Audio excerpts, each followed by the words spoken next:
before Anthony Fauci was a household name, and he was just a director of a relatively obscure institute at the NIH, if you weren't that familiar with medicine, and he had been there for decades, he said, the thing that kept him up at night was concern about a very transmissible flu, is what he said at the time. Something that was passed via respiratory transmission, like coronavirus, something that wasn't super deadly, so it wouldn't instantly kill its host. It would be passed from person to person, so that would be concerning.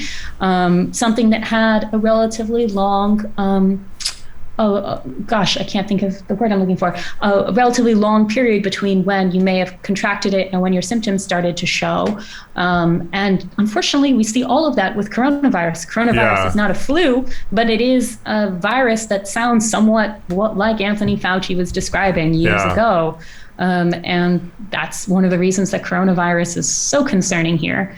And we're learning so much about it every day. So what were those things you mentioned? You said that it was highly transmissible, had a long incubation. Incubation? Is that the? Yeah, that was the word. Thank you very much. You got there. I appreciate it. And it was passed via respiratory transmission.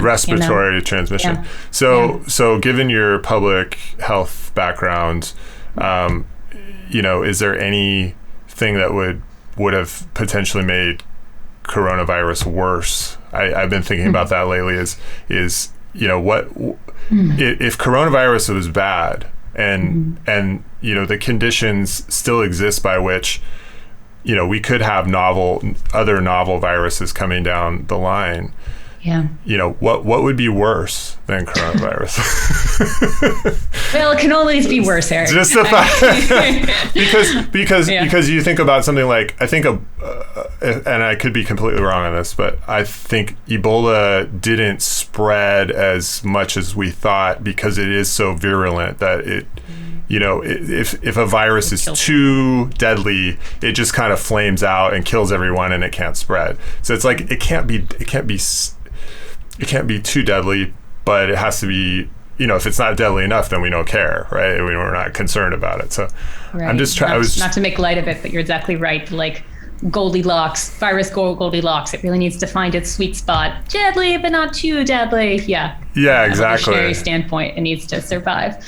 Well, yeah. What would be something that would be worse? Let's see. Well, it would be worse if it could very easily spread from one species to another. If it was something that was in our livestock and was something that was routinely in our pets, that would be worse because there'd be a lot more transmission back and forth. We wouldn't be, that would raise a lot of questions about our supply chain and food, what we would do if, that's a great point, yeah. What's traditionally done to protect in an animal outbreak is we slaughter all the affected animals, whether they have it or not, just as a protective precaution. So if we had to wipe out all the pigs and all the chickens and all the turkeys and all the cows, that's hypothetical, of course, but that would be a big deal also for world hunger and starvation and supply chains. So that would be worse, for sure. I was also thinking that we've been very lucky in that COVID doesn't affect infants, or it doesn't seem to affect young people. I can imagine that would be much worse, right? Because if COVID had been something that affected younger people, it would have been a very different scenario in terms of lockdowns and things. Like we would have been. I mean, especially people with kids. Yeah.